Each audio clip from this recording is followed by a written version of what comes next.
Here's the first coat dried. We're gonna intercoat or braid it with the Hyper Orbit, vacuum it, tack it, and apply the second coat.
So for anybody who owns a Hyper Orbit, they know that this hose is an issue when it comes to stick way out and potentially go against the wall. So we just have it routed like that and it stays in closer towards the machine. And that's the configuration to sand with. 3M red pad, it's a fine pad, and then these are Norton 180 PSA pressure sensitive adhesive. Gonna do the board of the room first and then the field.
So as we can see, the Hyper Orbit does a great job at intercoat abrasion.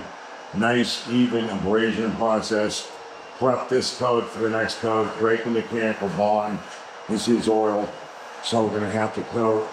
We're gonna have to abrade the next coat also in preparation for the third and final one. When you use the Hyper Orbit to do intercoat abrasion, can't have any weights on the machine. The weights have to be removed from the machine. The weights are only used while you're actually using an actual abrasive on the floor. All right, so now I'm gonna tack up these floors in preparation for the next coat of urethane. And even though this is oil-based, I'm gonna tack it up with water because there's so little water on the rag. We dump the rag into the sink, soak it, wring it out really dry. And I'm gonna throw it on the end of the vacuum one and drape it over it. And it's gonna pick up any dust that the vacuum may not get. And the water on the rag, it's, like I said, it's so minimal, it's not gonna affect the urethane. It's gonna be dry within seconds. And that's just gonna pick up, like I said, any dust that the vacuum may not get. Some people will tack on oil base with mineral spirits, and that's also fine. But you're not soaking the rag. So we use water, we've never had a problem.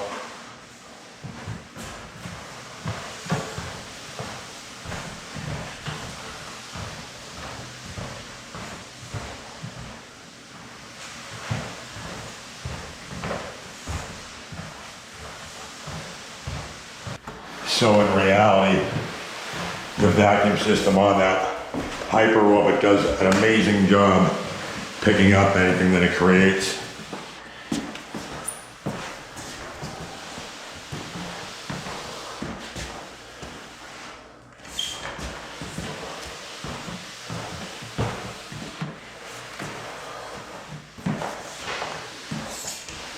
You just go back and forth in the room,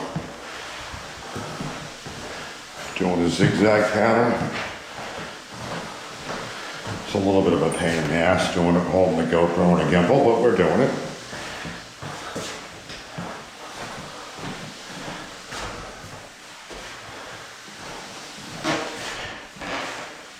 Takes a few minutes to do the whole entire house, and this is almost 1,000 square feet.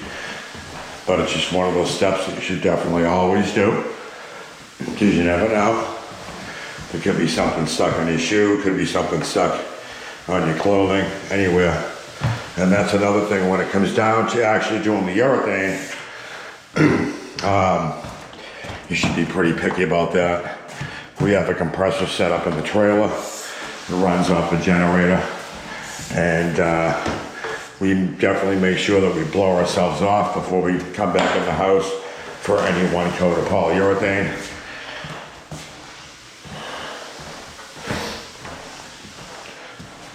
And Chrissy likes to wear booties a lot of the times over her shoes, which is a great idea.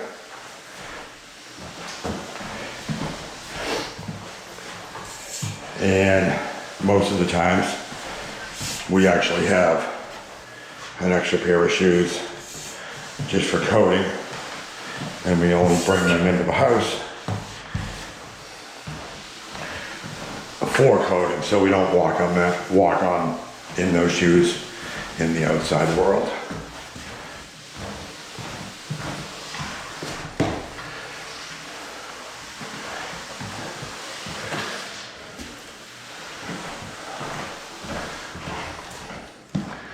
One more room to do. It will be slapping some urethane down.